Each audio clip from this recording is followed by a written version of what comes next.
Hi, welcome everyone. I've already introduced myself to the people in person at the museum, but for those who are online, thank you for joining us. This is the final lecture in our series about ancient Rome and gladiators, in conjunction, of course, with the exhibition that we've got going on this summer at the Royal Armouries. My name is Samantha Vaughn. I am the Research Dissemination Officer, so I just want to thank you guys once again for joining us today. For those who aren't familiar with the Royal Armouries and what we do here, this is a national collection of arms and armor, and it's operating across 3 sites. We, of course, have our site here in Leeds, which we're speaking from. We also have the Tower of London and a Victorian fort outside of Portsmouth, which hosts the bulk of our artillery collection. So 3 different sites, all the different parts of the country where you can come and visit us.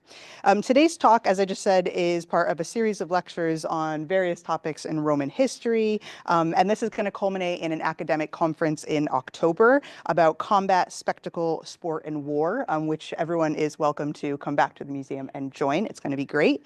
If you have missed any of our previous talks, they are able to be found on our YouTube channel. So we'd really encourage you to go check those out. And it's also, you can find details about our future events, including that conference, on the royalarmories.org website. So that is just a slight introduction. In terms of the technical matters, as I had already mentioned to the people in the on site with us today, there will be a Q&A after the conference, after the talk is over. We can then also have some Q&A. If you have any questions, if you are watching us online, please feel free to just write them in the chat, and those will come through to us, and we will ask our speaker. And we'll have that after he is done with his talk. You can also, if you are hard of hearing, we do have captions. There is a CC button at the bottom of the screen in both Zoom and YouTube. And we also have an option for you to send us feedback at the end of the talk. As I previously mentioned, for those here, we do have a QR code that is on the wall just over here towards the exit. We also have some paper feedback forms. If you're joining us online, there will be a QR code at the end. And we would really encourage you to give us any feedback so we can always continually improve the lecture series. Okay, so with all that out of the way, let me introduce today's speaker.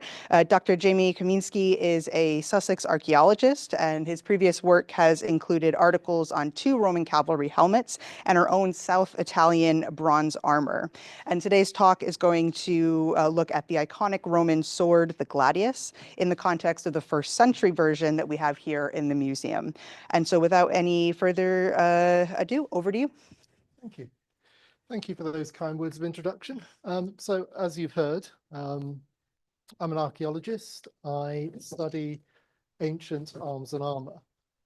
The question that really fascinates me is understanding how the objects and artifacts that we find in the archaeological record were actually made. So that's the theme that runs through all of my work. And as part of that, I've been studying this particular Gladius that resides in the Royal Armouries collection. So you can actually see the Gladius that we're going to be talking about today, just outside this lecture hall. To your left, it has its own pride of place in the corner, its own display case. So today, we are going to be looking at the Gladius as a weapon type, but we're going to be doing it through the lens of this one sword. So essentially, today, together, we are going to be reading this sword and seeing what it can tell us. So it may seem strange, but an object like this, it has life, it has stories, it has a narrative. There's human stories, stories about the environment, stories about war. It's all encapsulated in this one artifact. So let's go and see what do I think I'm going to be talking about for the next 40 minutes. So, okay, this is a brief agenda. We'll do a very brief, and I mean really brief, history of Gladii. That's plural of Gladius. Then we'll focus on our sword. which I'm calling the Mainz-Wiesbaden Gladius for reasons that will become apparent soon. Then we'll talk about making a gladius. And then we will very briefly talk about using the gladius. But I think by that time we'll be running short on time. And then we'll wrap up. But I will give you some suggested reading, because there's some really interesting literature out there on this topic, should you wish to follow up. Okay, so before we start, let's look at the terminology. So the term gladius, Latin, it's a masculine noun, and it means a sword, any sword. It doesn't have to be the iconic Roman short sword that we all associate with the name. It just means sword. Now, just so that we're clear, when I'm talking about a gladius in this presentation, I'll be using it in the sort of modern context, whereby we're talking about that iconic Roman short sword. But to the Romans, the gladius was a sword, just general term for sword. It is an interesting term. So it seems to have come into Latin via Etruscan. And before that, it seems to have sort of originated with Celtic languages. So by the time the term gladius ends up in the Latin language, it's already an ancient term. So that's quite interesting in its own right. So other useful terminology, we've already come across the word gladii, so that's plural of gladius. We will use that term quite a lot today. And then also gladiarius, which is a sword maker. Gladius as a term has made its way into English as well. So hence we get the term gladiator. That seems to have come into English around the 15th century. And also the flower, the gladiolus, which has the sword-shaped leaves. So that's our quick primer on gladius and Latin terminology. Now we're going to do a very brief history of the gladius, and we're talking 2 slides here. This is going to be brief. Because when I was at university many decades ago, the story was simple. Basically, the story was that the gladius originated in the Iberian Peninsula, probably around the 3rd century BC, something like that.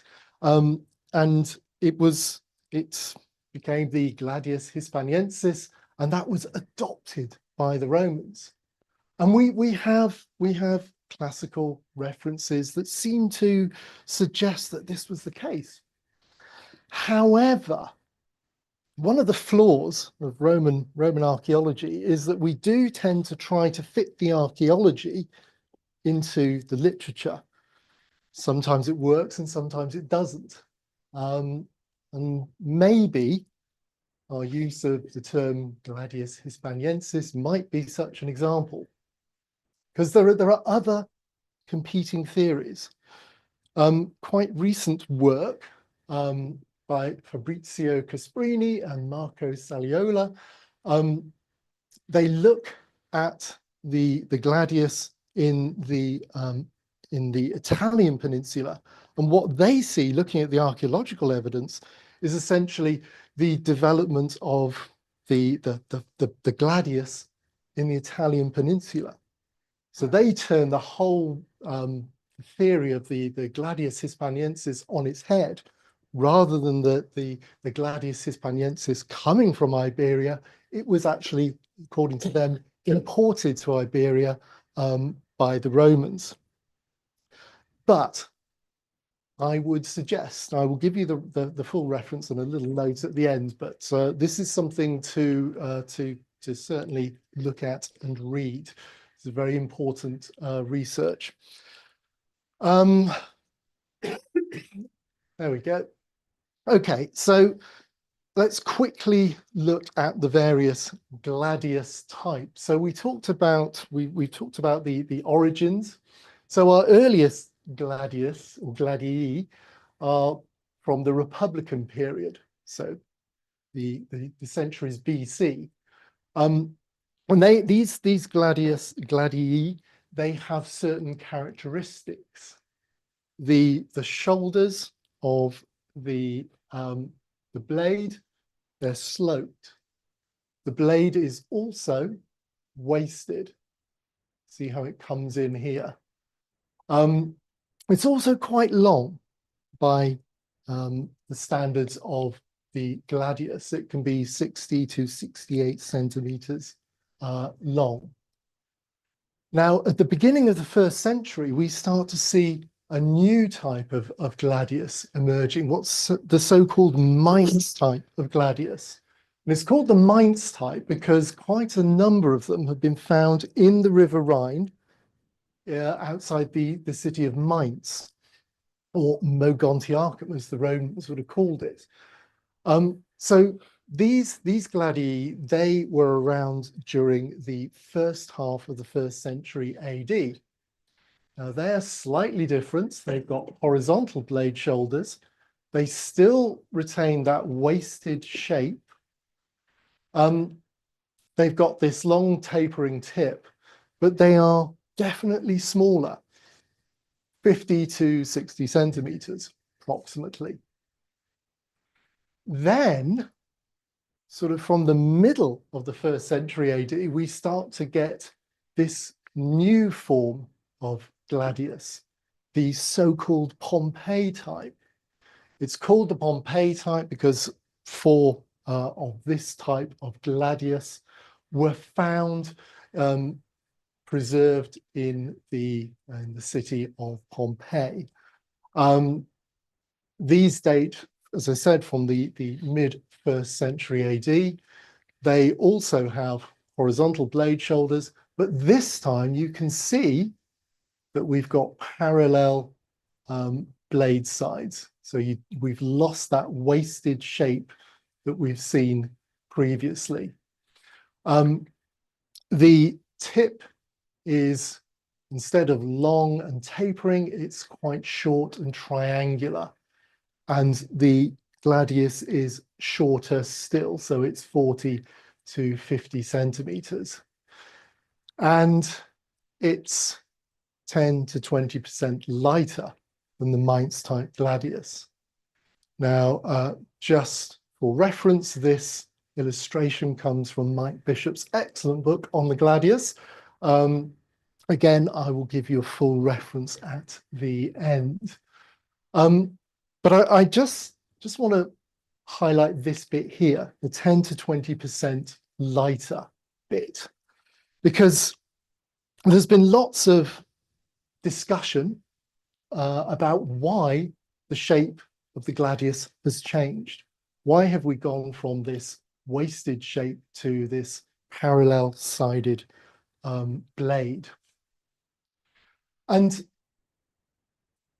some have seen this as a reflection of changes in fighting styles. But I think another reason, maybe a complementary reason, may be this weight difference. So the parallel sides mean that you are creating the most effective use of your materials to create this short stabbing weapon. There's no extraneous material there, so you're saving weight. Why is that important? As we're going to see later, iron is a resource. It's a really important resource. It's difficult to produce. It's so easy to sort of lose track of that today because we're surrounded by metal. But in the past, it took huge resources to extract and manipulate iron. So saving 10 to 20% of your weight means that you're saving resources, both iron, but also the fuel needed to manipulate that iron. Now, in itself, 10 to 20% doesn't sound like a lot. You extrapolate that out to a legion. You want to equip your legion. The difference between equipping it with Mainz type gladii and Pompeii type gladii suddenly becomes very significant. You're talking about 800 extra gladii just because of that difference in weight. So I think this is something we need to consider and certainly be aware of, is the resource consideration and the fact that these weapons are becoming more streamlined, but they're using the available resources much more effectively. So, as I said, we are going to look at one gladius today. Well, actually, we're going to look at a number, but we're going to really focus on one, and that's the gladius in the Royal Armouries collection. So this gladius was found in the River Rhine, outside the city of Mainz. Now, you can see earlier why this is going to start causing problems, because obviously there is already a type of gladius called the Mainz gladius, but this is a Pompeii type gladius that comes from Mainz. Hence why I've sort of, just for the sake of this talk, given it the term Mainz-Wiesbaden Gladius, because of, as you'll see, that's where it was discovered. So here's Mainz. This is a modern map of Mainz, or Mogontiacum, as the Romans knew it. It sits on the River Rhine. The reason I've included this map is to show you the strategic and geographical significance of the city. It sits at the confluence, at the junction of the River Rhine and the River Main. So it is a strategic location. Now, in the Roman period, it was it was just behind the Roman frontier. So the Roman frontier in Germany stretched down the River Rhine, and then it cut across here. And Mogontiacum is just behind that frontier. Mogontiacum as a city was created essentially, or founded, as a series of camps by the Emperor Augustus during his early campaigns in Germania. So this is the border, the limes, as we'd call it, and Mogontiacum would have been an important base for the fleet, the Classis Germanica. So the Classis, the fleet, would be going up and down the River Rhine into the North Sea. The fleet in the Roman period was quite different to, for example, the Royal Navy now, in the sense that it was part of the army. So it did reconnaissance, it transferred troops, moved supplies, that kind of thing. But it was an adjunct of the army. If you've ever been to Mainz, they've got an excellent ship museum there. There's, I think, at least 4 Roman ships that sank in the Rhine, and you can see them well preserved at Mainz. But Mainz obviously looked a little different in the Roman period. And this is the essence of the city. The legionary camp. Around it, you have the vicus, and Cannae, the civilian settlements. So here, and initially this would have been surrounded by a timber palisade, and then it was surrounded by a stone wall. That probably occurred, I think, about AD 70. So quite pertinent for our sword, as it will turn out. Our sword was found roughly here in 1971, 1972. We're not exactly sure when, but this area was being developed. The Ambrandt area of Mainz was being redeveloped, and huge amounts of soil were being removed from the site, and they were taken across the river to Wiesbaden. And it became apparent to local treasure hunters and archaeologists that lot of Roman material was in that spoil. And one of the local archaeologists, Wolfgang Jocha, he discovered the remains of the sword. It was scattered, and it took him several days to find all the various bits, but he found the remains of the sword in this spoil heap in Wiesbaden. So hence why I'm giving this the sword its name, Mainz-Wiesbaden Gladius, just to so we don't get confused. So let's start to read our sword. So this is the blade. This is the blade that was found. It has a complete tang. So the tang is the component of the blade where the guard, the hand grips, and the pommel are attached. It's complete because it's probably one of the strongest parts of the sword. It's got those horizontal blade shoulders that we see in the imperial gladii.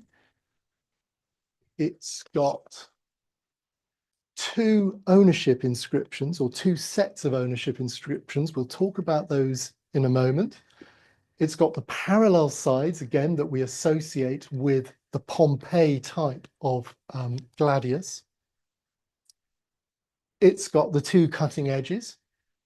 It's also got a piled structure. So this means that the metal either was folded and welded, forge welded together, or you had a composite structure where you had bars forge welded together.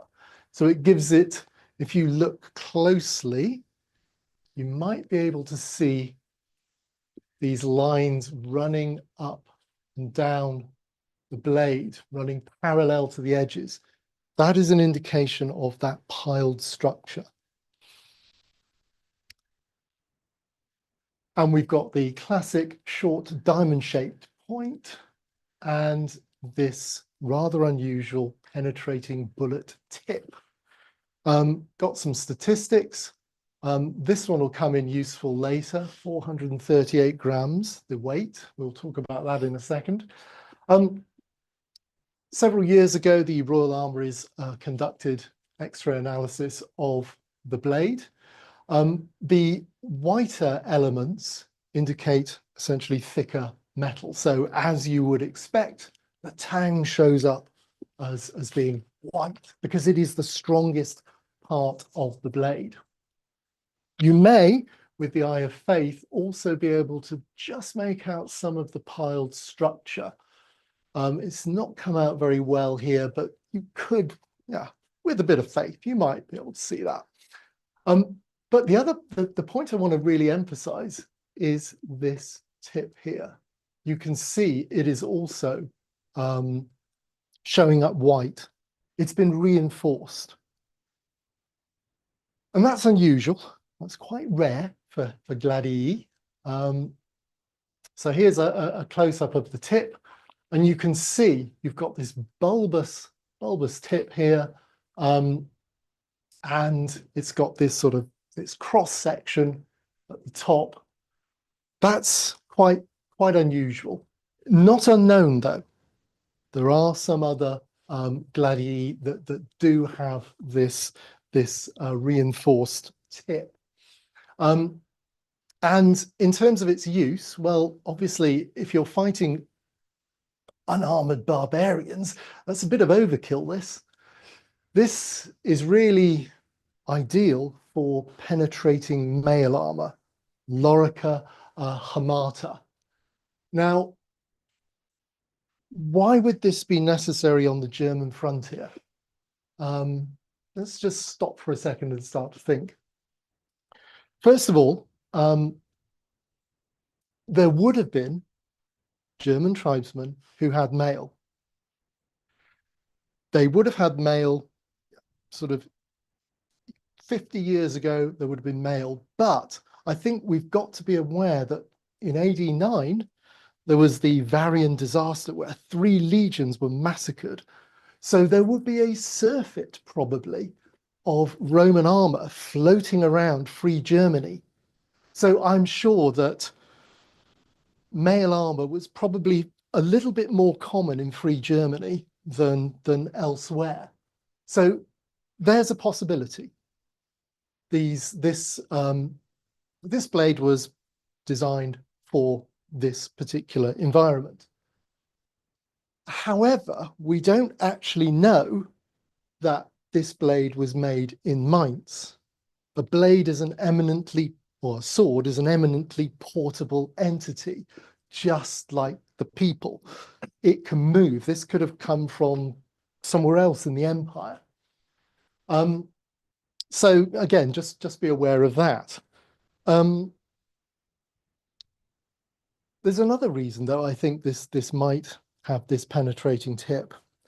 As we're going to see in a few slides' time, this sword dates to a period either of civil war or certainly with the lingering memory of civil war. So it is entirely possible that this sword was, in a way, an insurance policy whereby the owner was aware that maybe he might be required to fight other Romans armed like him, either with mail or whatever, but this was the kind of weapon that could penetrate that armor. So again, that's just something to be aware of. Romans fighting other Romans. As I said, ownership marks. We've got 2 sets of ownership marks on both sides of the blade, just below the guard. Now, this is called, this method of marking the blade is called punctim. It's very common with Roman military equipment. And basically it's punched. So you have punched inscriptions with the owner's name. Now, what you've got here is quite a classic sort of ownership inscription. You've got the name of the centurion. So here's our centurion, and that's Valerius, C. Valerius Primus. And then underneath it, you've got another C. Valerius Primus. So essentially, what you normally see is the centurion and the owner's name underneath it. In this particular case, you've got the centurion who is the owner, because we seem to have the name repeated twice. On the other side, so if we were to turn this sword over, we would see his name again. He was taking no chances. He did not want to lose his sword. But we also see another name after Valerius Primus. We see C. Ranius. So it looks like at some point the sword, the ownership of the sword was transferred from Valerius Primus to Ranius. So that's interesting. I'll show you why in a second. But just to put this into some kind of context, these are the legions that were stationed at Mainz during the period we're interested in, and I'll tell you why we're interested in this particular period in a moment. So it is conceivable that our friends Ranius and Primus may have belonged to one of these legions. However, they could just as easily have belonged to any number of legions, but these are certainly contenders for who these soldiers belong to in terms of legions. Why is this interesting? It's interesting because what we've got is at least a partial chain of ownership that goes back almost 2,000 years on one sword. So we've got Valerius Primus, we've got Ranius. There may have been others who did not inscribe the sword. We don't know.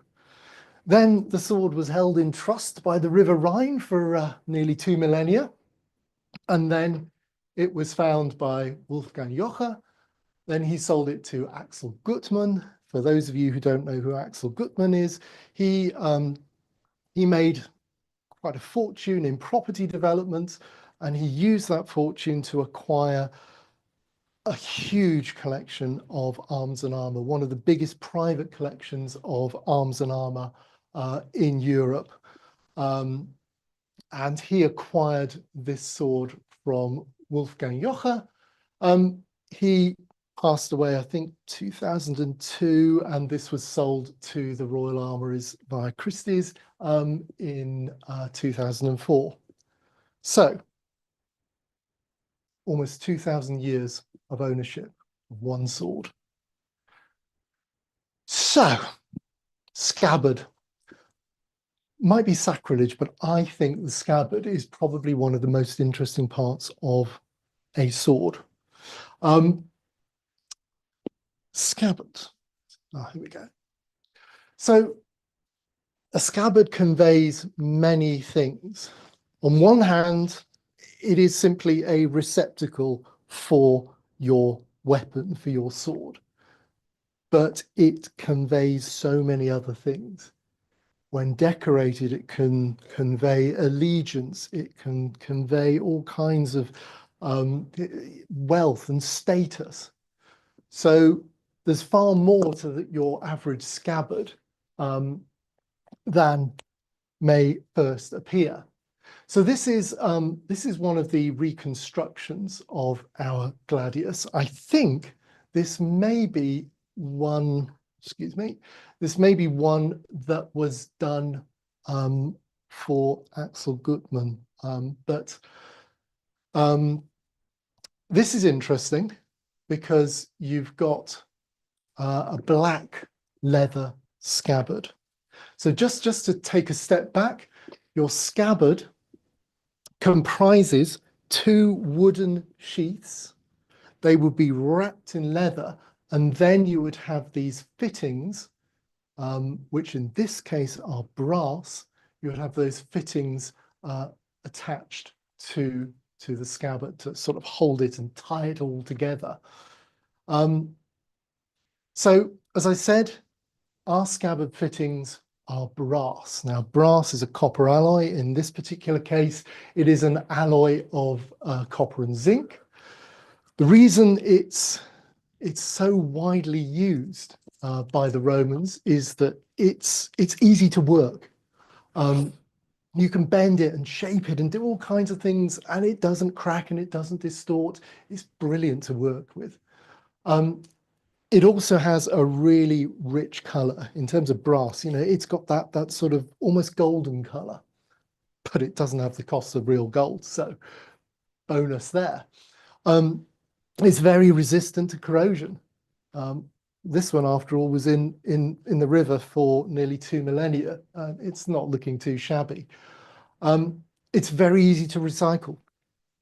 So you could rather, for example, with iron, you have to do a lot of forge work to recycle iron, but with brass, you just melt it down and start again, and it's really easy, and you can just continue doing this over and over. And of course, the other thing is it's easy to coat. So our scabbard, you see here around the edges, we've got the remains of a coating. This is tinned, so it's been dipped in a sort of tin solution. So again, that will come in. You'll see something about that in a second. So the thing about scabbards is that they were an element of adornment, and we've got Pliny the Elder here in his Natural History talking about the fact that Romans did like to adorn themselves. If you think about your average Roman soldier, he's earning a moderate amount of money. There are a limited number of things he might be able to do with that money. And one of those things is to adorn his equipment. And, you know, we do see some really quite spectacular decorated Roman equipment out there. But looking at our scabbard, so this is the top panel of our scabbard. I've just given it different artificial leather backgrounds so that you can appreciate that having this open work. See, these are cutouts. All of these are cutouts. It means that the leather material behind your scabbard, or behind the brass fittings, the leather of the scabbard, that's going to show through, and that's going to really influence what your scabbard looks like. So here we've got probably two of the most likely colors, which are black and red. But, you know, you could have white. The tan doesn't work very well. But obviously, I'm sure many of you are thinking, well, hold on, our scabbard was tinned. So here it is. We've tinned it artificially. Thank you, Valentina, for this. You can see with a sort of silver fitting, black looks quite nice, but also red starts to look really quite spiffing, actually. But the Romans would have thought about these color differentials and what would have worked best and what wouldn't have. So yeah, when you see your sort of scabbard fittings in the exhibition case, just remember what would have been behind them. Okay, iconography. This is a hugely important topic, and it's really overlooked. I've just included this example as a sort of shout out to the Arms and Armour Journal. But I realize this is not a sword, but this is the Ribchester helmet found in Ribchester, Lancashire, 1796. For nearly 2 centuries, people assumed that this random collection of soldiers was just, it was a random collection of soldiers. Somebody just was having fun with a die and just randomly placing soldiers, cavalry and foot soldiers on this helmet. But when you start to look at it, you start to realize that what you've got is actually a very structured composition with panels that are designed to be viewed from different angles. You see different things depending on where you are in relation to the person wearing this helmet. So this is a highly structured composition. Now, this applies to a lot of the sort of iconography of the Romans. The images had meanings. So let's have a go at interpreting our first panel in our scabbard fitting. So here it is, and I've sort of used this diagram here to sort of make it a little bit more obvious what we've got. So we've got a male. He's got muscled armor. He's got a cloak over his shoulder. He's wearing what appears to be a Corinthian helmet. So yeah, that's harkening back to the past. He's got what appears to be a spear in his hand, and he's got a shield. All good so far. He's also got this star above his head, which has been interpreted by some as indicating that this is a deity rather than just your average person. But the thing that's interesting is this shield down here, because he's got a shield here. He's holding one. Now, I'm no expert on these things, but, you know, 2 shields, it's a bit of overkill there. There's something odd about that. So why has he got this second shield between his legs? let's have a look at the next panel and see if we can find the answer. So going beneath, we've got another panel. This time, we've got this female wearing a dress, female winged victory. She's got the wings there, female, and she's looking towards this palm.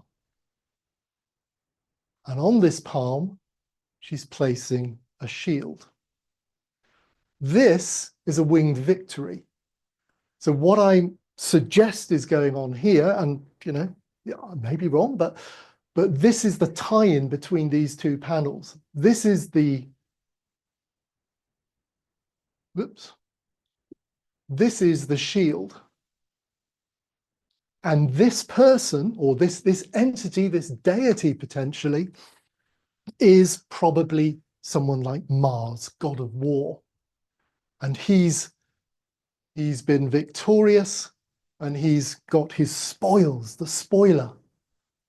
The spoils in the form of a shield. And that shield ends up on this palm. Now, why is this significant? So there's a lovely little bit of iconography, a little story there, but why is this significant? Because this is the most diagnostic element of our whole scabbard. This ties us into a date. You see, this imagery is found on certain coins. This coin is of the Emperor Vitellius, and you can see that we've got that same imagery, the palm with the shield and the victory. Now, just remembering your Roman history, Vitellius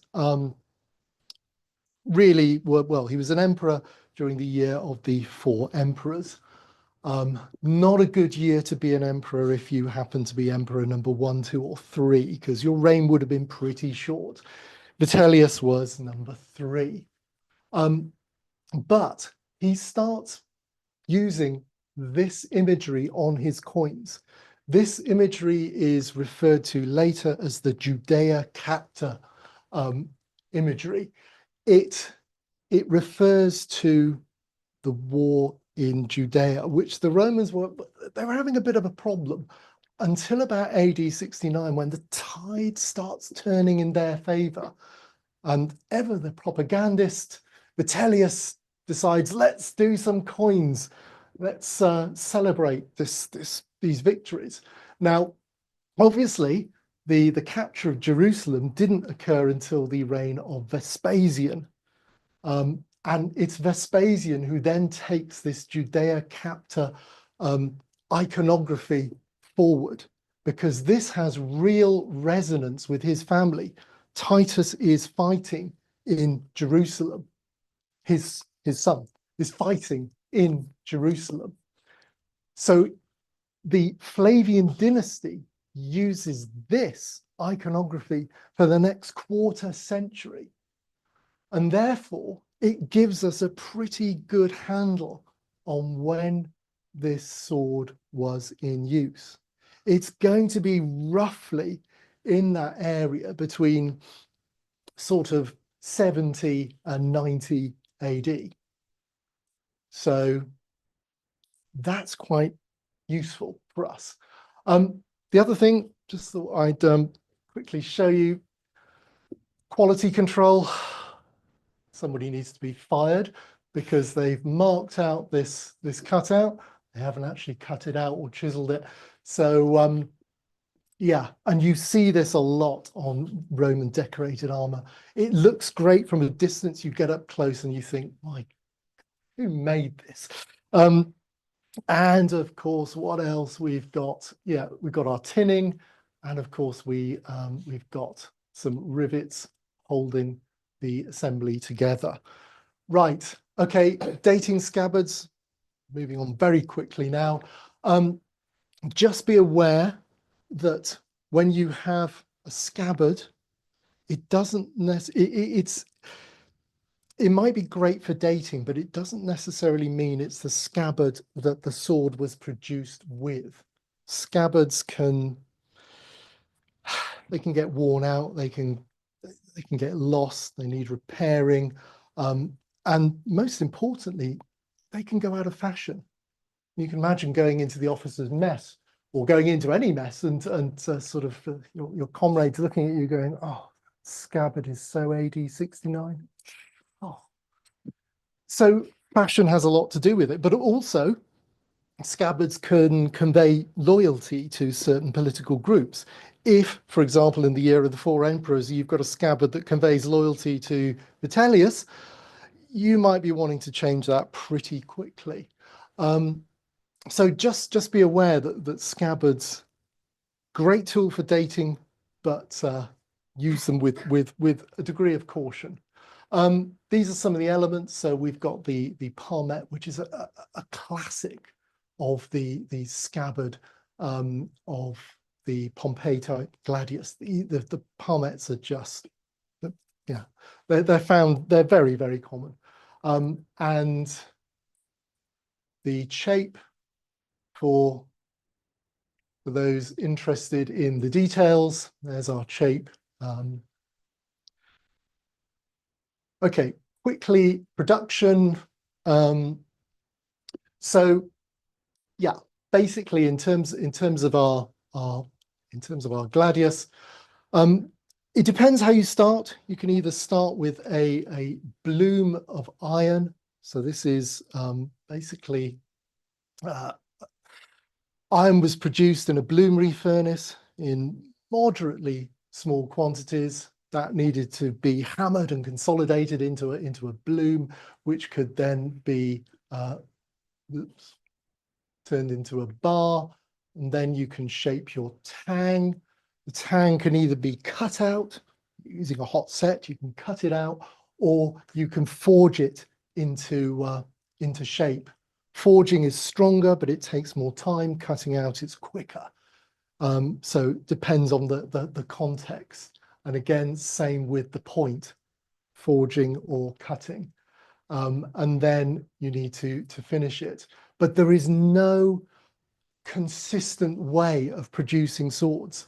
This excellent series of cross sections by Mike Bishop again shows you that we've got very complex structures where you've got sort of high carbon steel, sort of essentially forge welded to low carbon steel, and it varies to you know where these swords are. So that there are different traditions, different ways of making swords. I just want to sort of go into the whole issue of materials. We alluded to that earlier with our Mainz gladius compared to our Pompeii type gladius. Our gladius weighs 438 grams. So let's assume that originally the metal components would have weighed half a kilo. It would have required a lot more iron to produce that final 500 grams of sword than your 500 grams. It would have probably required somewhere close to a kilo, because during forging, every time you do a fire weld, all of these little sparks, this is a sort of close-up of a hammer blow, every time you sort of hammer your bit of iron, it's expelling hammer scale, which is slag, it's oxidized metal. So you're losing weight. So you're losing weight during forging, and then when you're finishing your sword, again, you need to remove a lot of material. So probably your 500 gram sword might have required over a kilo of metal to start with. So again, just bear that in mind. Lot of different elements coming together in producing a sword and a scabbard. You've got iron production, you've got copper production, you've got leather, again, overlooked. The Roman army was a huge consumer of leather. And of course, you need to source bone, wood, horn, ivory, etc. I'm just going to very quickly flick through this now. Our find is a water find. the reason that our Gladius that you can see outside is in such good condition, apart from the fact it's been conserved, is that it was basically it was held in the Rhine for nearly 2 millennia. Now that may seem counterintuitive, but when metal artifact, well, if you leave a metal artifact in your garden, it's going to rust. It might rust to nothing.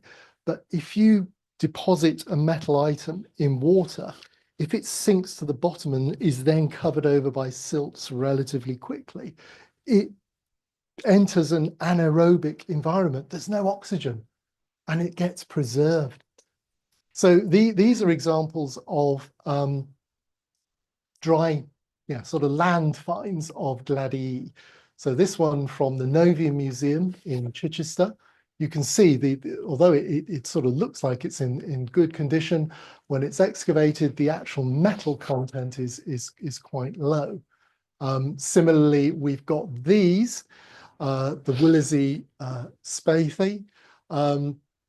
So again, this is a new exhibition in the Corinium Museum in Cirencester. But again, you can see, you look at this closely. This is a land find. It's in great condition, but it's not brilliant. Similarly, the Sigontium Gladius. Now this one's interesting. This is in the Storial Museum in Bangor. This is interesting because it's got an elephant ivory pommel, hand grips, and guard. Elephant ivory. Makes you wonder. But again, you can see the blade is in not great condition. Why does Roman equipment end up in watery places? Well, 3 reasons. First of all, you've got unintentional loss. You've got accidents. Woe, my ship has sunk. All my equipment is on board. Oh dear.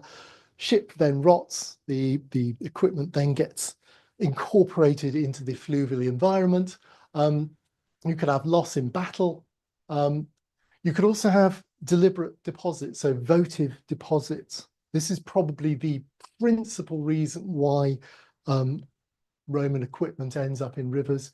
You've got deliberate disposal, and then you've got secondary deposits. So, for example, the erosion of archaeological contexts. Obviously, in that case, it's highly unlikely, I think, that you're going to have an archaeological context that's got a sword in it that gets eroded and then ends up in the river, but it is a possibility. Yeah, and there's a lot of swords and helmets in rivers. Right. Very quickly, when it comes to the use of the gladius was not designed to be used on its own. It was designed to be used in conjunction with the scutum. The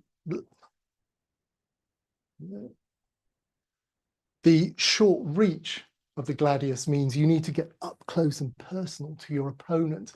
The scutum allows you to do that. It allows you to overbalance your opponents using the boss, the umbo, or the edges.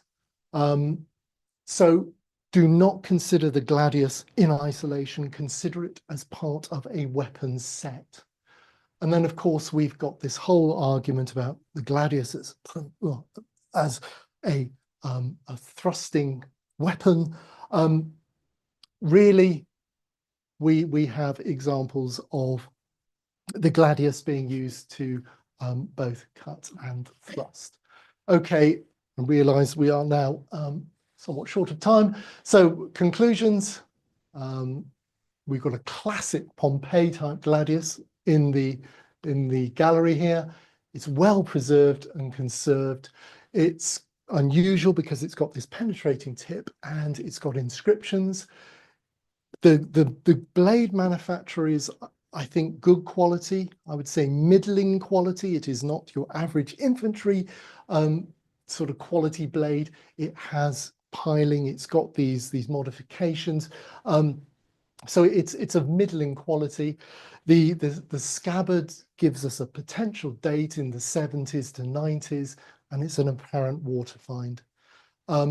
I will leave it there, if that's okay. I'm so sorry for That's okay. taking up all the time. Okay, So, thank you.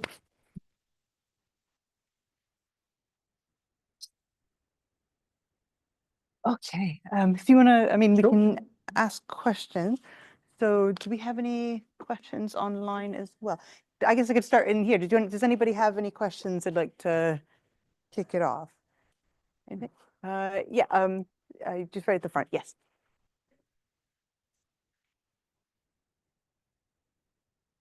Mhm. Yeah.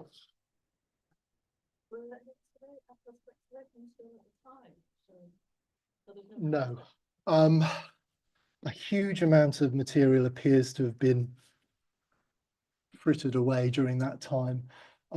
No excavations were done on the spoil heap, but a few items did end up in the museum and the local museum and were conserved, but we're talking literally, a few buckets and that sort of thing, considering the amount of material that must have been in there. What they think was that the area that was being excavated in Mainz was it's a harbour. So you've got the harbour facilities, and it was the sort of clays from that that were being primarily sent to Wiesbaden. But yeah, there seems to have been a lot of material and mostly lost. So it was silt. Well, again, the thing is, one thing I like to do is try and get back to the original sources. And unfortunately, the protagonists in this event, well, this is 50 years ago, so it's quite difficult to get any kind of clear answer as to what exactly was going on. And that's the sad thing. When I do the kind of work I do, it's absolutely essential that if there are sort of people who are involved in the discovery, that you talk to them, because they often have insights that can completely change your perception of what's going on. But yeah, we can't do that in this particular case. About the losses of the materials, particularly the copper zinc. Mhm. Why was it brass and not bronze? Well, yeah, that's an interesting one. Really good question, that. So brass starts to become really popular sort of during the imperial period. In fact, we've got some early examples of brass coming up in Fishbourne Roman Palace from the very early phases. Why is there this change from, as you say, bronze?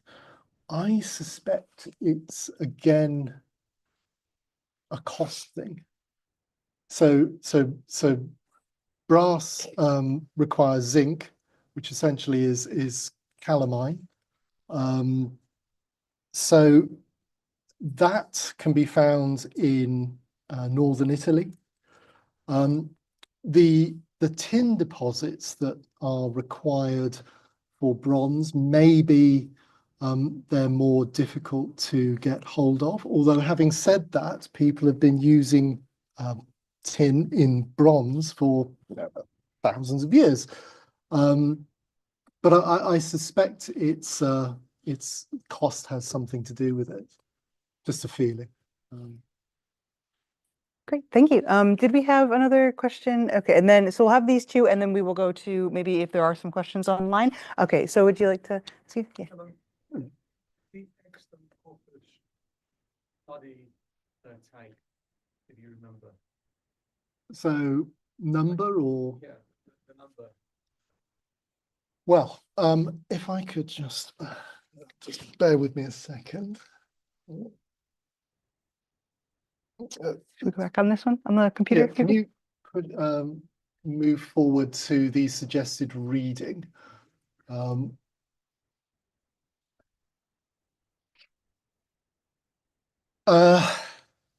Basically, the Bible of Roman swords is the work by Christian Mix. So he did his PhD on Roman swords back in 2004 and published it, I think, in 2007. This one here. It's now out of print. It's in German, it's out of print, but if you ever find this book, grab it and treasure it. So in terms of Gladii specifically, it would be probably 100 plus. I'm not entirely sure specifically. I mean, for example, your classic Pompeii type Gladii, you're talking 35, 40 examples, that sort of number. In terms of Gladii in general, that's where it starts to get a bit unclear because, again, if we go to move on, Mike Bishop's book is excellent, but if we move on, and also this, but move on again and again, yeah, this one. I mentioned this earlier, Casprini and Saliola. I mean, they're sort of redefining what we think of as the Gladius. Now, obviously, this is way before the sort of Pompeii type. But yes, there's a lot of them out there. But in terms of Pompeii type, probably yeah, 35 to 40, I think. And yeah, just one more. It's about the tinning Mm. of the specific gladius. Do you think the tinning on the scabbard is for aesthetical purposes or for preventing rusting and erosion on the leather and the wear and tear on the leather because of moisture? Well, I mean, you've got essentially you've got a brass, you've got a brass base, which is relatively, it's relatively corrosion resistant, and then you're putting another corrosion resistant material on it. So I think my feeling is that it's decorative, but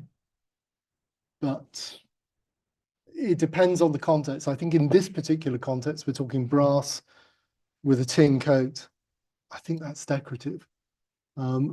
It seems odd because you've got this lovely gold color and then you're putting silver on it.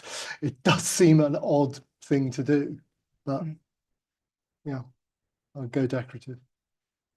Great. And if it's okay, we'll have just one more question, and then we might go to online, then we can always come back if that's okay. So would you like to ask your question?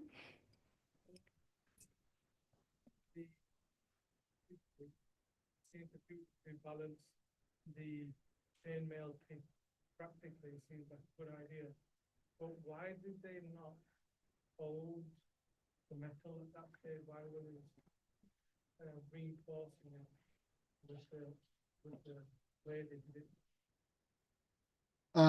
Yeah, so I don't quite understand the question. So Balance of the blade is beautiful. Mhm. It's got the materials and the weight of the tip. So what I'm trying to figure out is why do they use that application of forging the metal rather than having the folding technique? Is there any reason why they didn't? Maybe the wasted? which sword are we talking about? Get the metal forging? Is there any reason why they don't fold it? Do you mean the wasted, the sort of in a little bit and then? So the Mainz-Wiesbaden Gladius, it's got the bullet tip, that one. Yeah. But it did not have a reinforced. So it had a piled structure. The structure is piled, so yeah. So essentially that's a way of working metal. It potentially can create a stronger blade, but yeah. So the question is. the forger, he's going to use folding blade. Yeah. Having the east, for example, folding the metal itself while forging to make it stronger, but retain the weight and the balance of the blade. Mhm. What was the reason for having the piling? Was it just for reinforcement purposes, or was it for balance purposes? I would as- I would assume they've done it for the person to wield it in a very balanced way, rather than being top heavy. yes, that potentially. Certainly in terms of the piled structure, you've got a enhanced, potentially reinforced blade. That's your other reason for doing this. It's another way of also cleaning your iron, because if you think about the iron, the way it's produced via a bloomery furnace, which produces a sort of a slaggy bloom that you then have to hammer to expel the slag. So you end up with a material that is a bit of a spongy mass. The more working you do on that iron, the cleaner it's going to be, and therefore the better, because you don't want slag inclusions in your blade. That will be a point of weakness.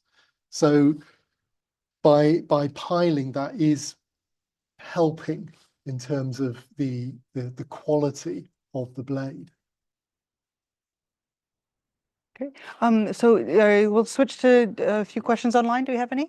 Yes, so we've got one from Michael White who said, who's asked, what came first, Roman battle tactics or the gladius?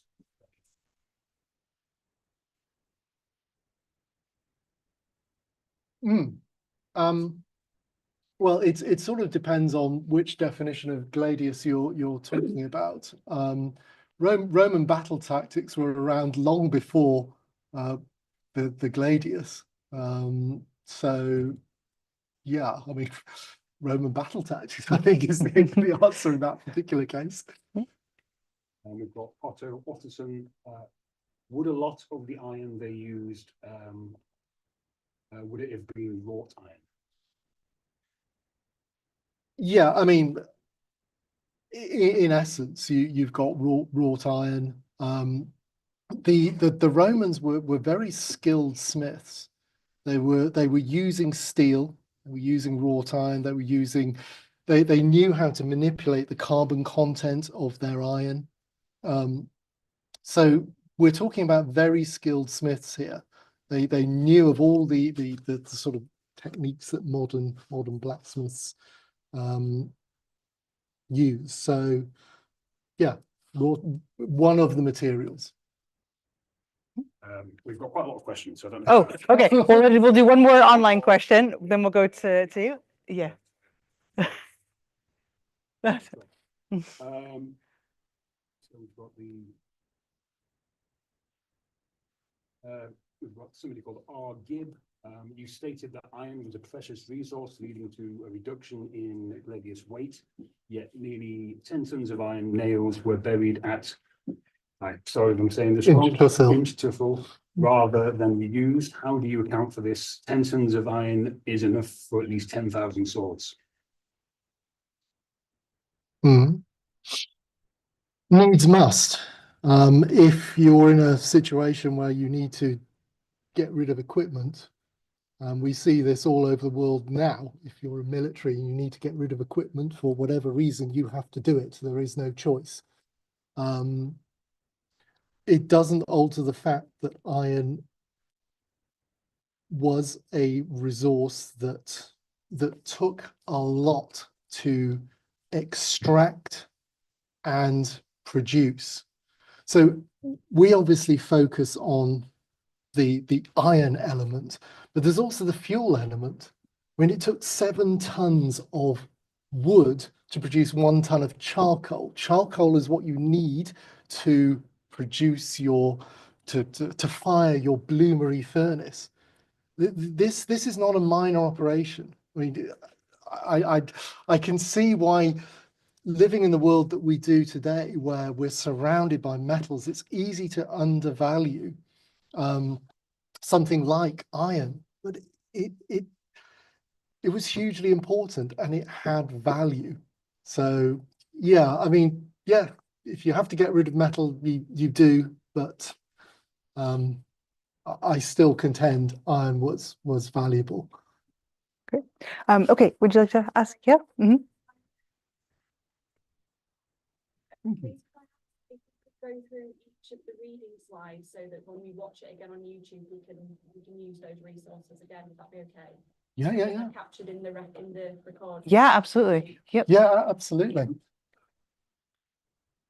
Yeah, because I sort of did put a bit of time into doing a sort of very short reading list of what I think are some of the key texts you need to look at. But unfortunately, That's fine. Yeah. So while you're just slowly flipping through those, would you like to ask your question as well? Yes. Fantastic. The 3 examples you showed, do you think the shift in the wasted design and the grip style showed a shift in the way they would be used or even held?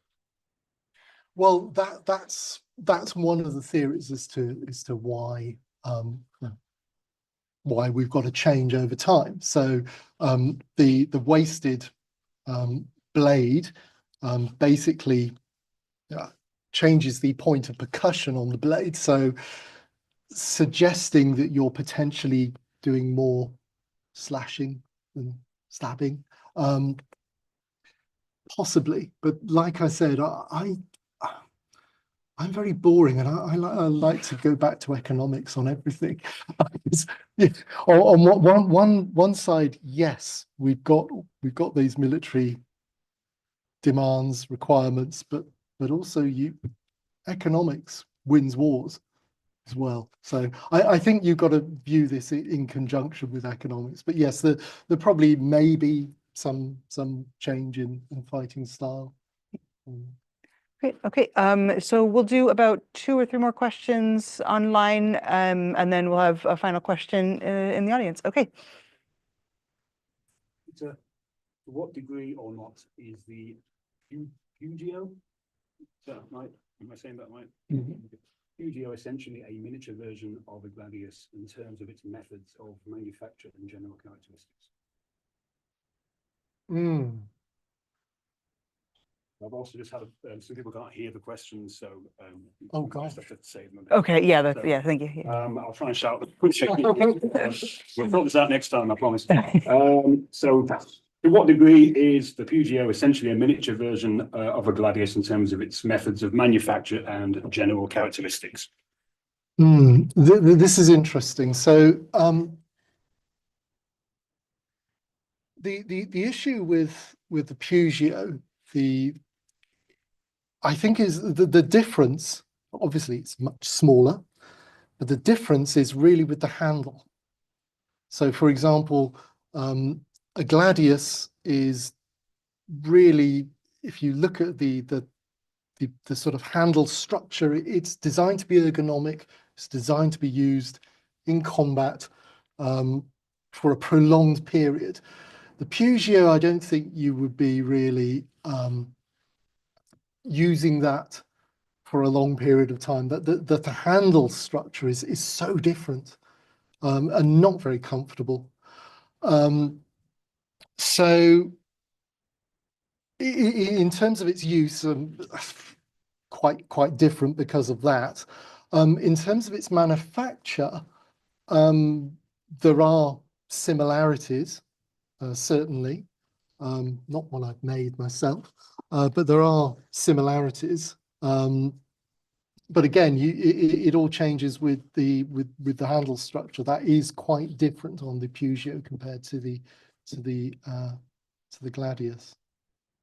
Don't know whether that helps or hinders. Yeah. We'll do 1 more.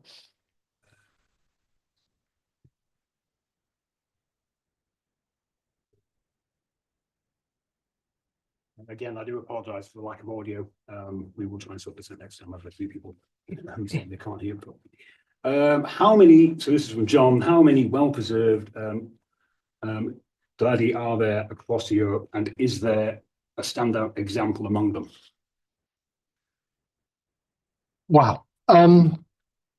So really some of the best gladi have come from the Rhine. They're water finds, and that makes them well preserved, as we've said, because they're in that potentially anaerobic environment. They're well preserved. So you've got some good examples on the German frontier. However, if you're in the British Museum, for example, you can see, for example, the sword of Tiberius. That's a really, really nice example. This, the gladius we're looking at today is, I think, an outstanding example. It has a story to tell, and it's well preserved.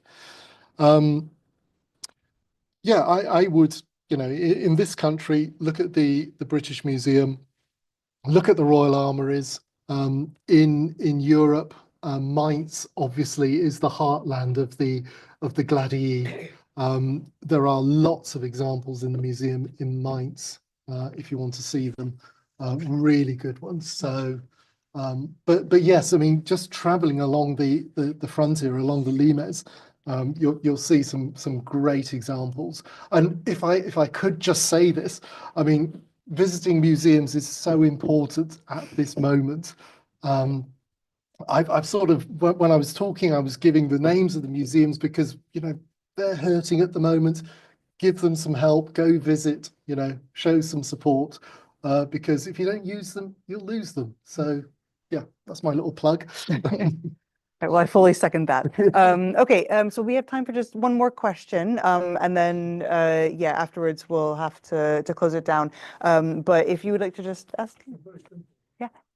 Marian reform. I know they're not actually being credited Marians anymore, but they changed the structure of the formations.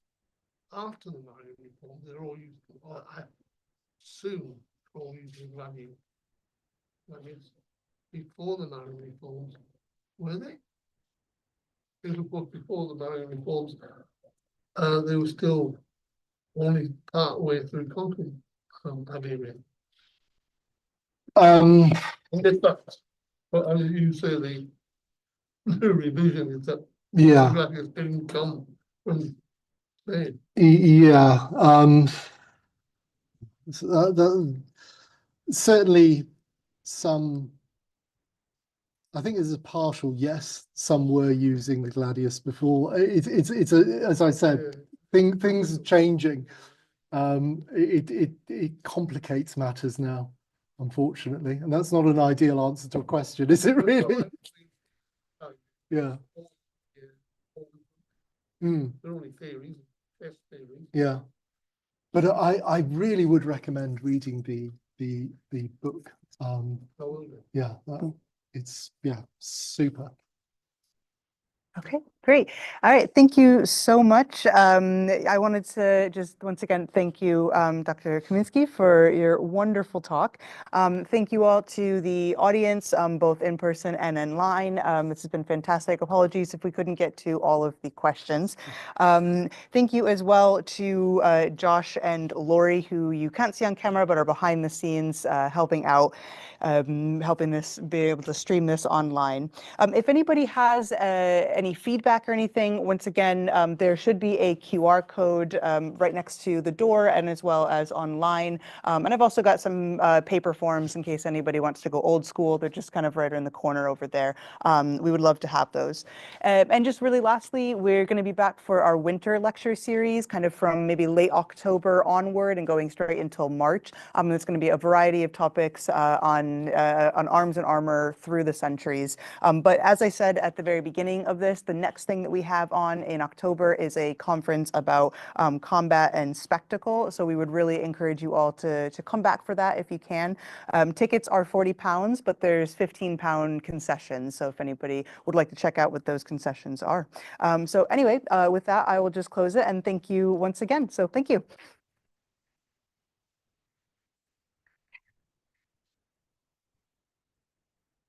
Thank you. case of how much?